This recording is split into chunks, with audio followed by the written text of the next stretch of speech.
On today's episode of Absolute Gaming, we will be playing the factory building game known as Satisfactory, where we will begin our journey to coal power by manually crafting our way to automation and complete phase 1 of the space elevator. So without further ado, let's begin our journey. When starting a new game, there are 4 possible starting locations, which are boring flat land, desert with water, cramped forest, and Australia, which is apparently the hardest starting location. However, I have over 500 hours in the game known as Factorio, so I am experienced with factory games, which is why I picked Australia as my starting location.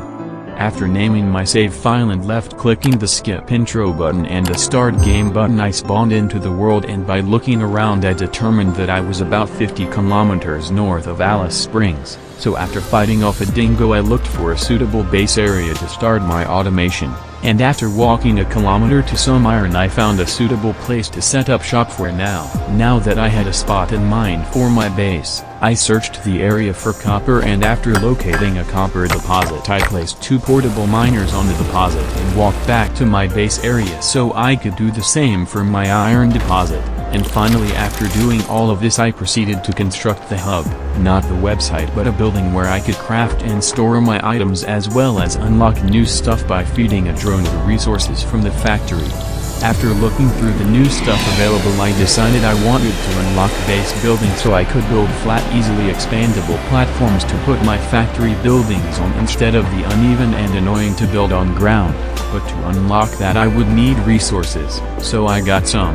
Then I processed all the raw materials into the required parts and completed the shipping order to get my precious platforms. Milestone reached. You have unlocked several structures aimed to provide the first needed to build basic factory infrastructure and improved overview. Building these will provide a grid for more advanced organizing and sectioning of your factory. Now that was over with, I wanted to begin basic automation, so I started with building a Mark 1 miner, and after deciding which way it should point, I clicked and made the miner come into existence. Now that I was collecting ore automatically, I would need to smelt the ore into ingots, so I built a smelter to automate the task and connected the miner to it with a conveyor belt. I then made a constructor and connected it to the output of the smelter so my iron ingots could be processed into iron rods and plates automatically, so I connected everything to power poles and made a power line to 2 pathetic biomass burners on the back of the hub and turned on the power to begin automation. The first thing to be automated was iron plates, which were put into a box for later use. Then I started work on unlocking logistics so I could get splitters and vertical conveyors. Since the shipping order needed rods, I built another smelter and constructor to make rods automatically. The last thing this order needed was copper wire, which is made the same way as plates, just with copper instead, so all I needed was miner, smelter, constructor, box, belts, power, and there we have it. Automatic wire, and that's another shipping order fulfilled. Milestone reached. Conveyor belts can now merge, split, and lift to increase the complexity and efficiency of your factory. We encourage you to consider more verticality when it comes to factory logistics to streamline short-range transportation. The productivity display will help you measure and improve the productivity of individual buildings to aid with optimization. Now that that's over with, I can move on to the part assembly, shipping order, and concrete production. All that concrete requires is miner, constructor, belts, power, and there we have it, free concrete. Up next, the shipping order. The power cable was crafted manually, and before I could deal with the screws I had a catastrophic power failure which was caused by overconsumption of power. So I made a biomass burner for more power and resumed shipping order fulfillment. Shipping order fulfilled. Notable mention, constructor for screws.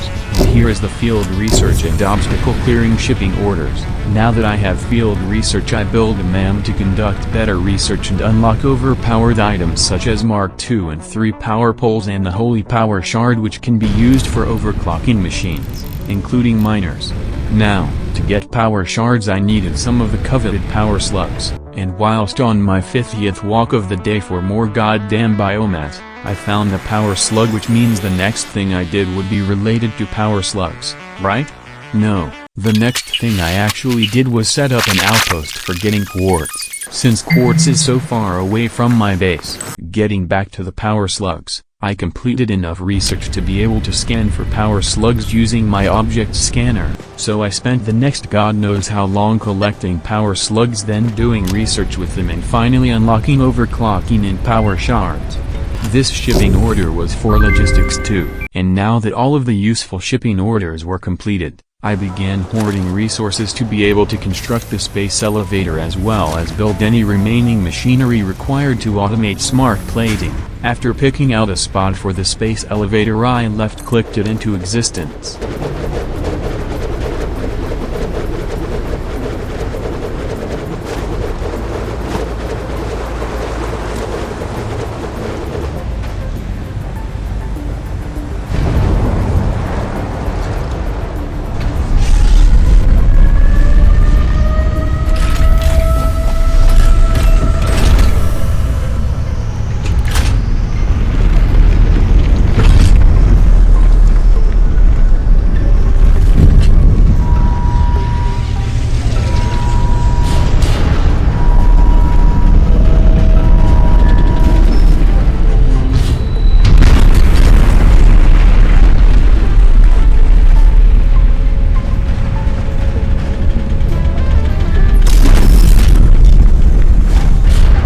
And so it was done. I now had a space elevator, and coal power was so close I could taste it. All that was left before getting the coal power shipping order was to automate smart plating, and so I did just that.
Now there was nothing to do but wait, and after making an outpost for Caterium and getting some cool ass zipline thing, the required smart plating had been produced and there was nothing left to do except send it off.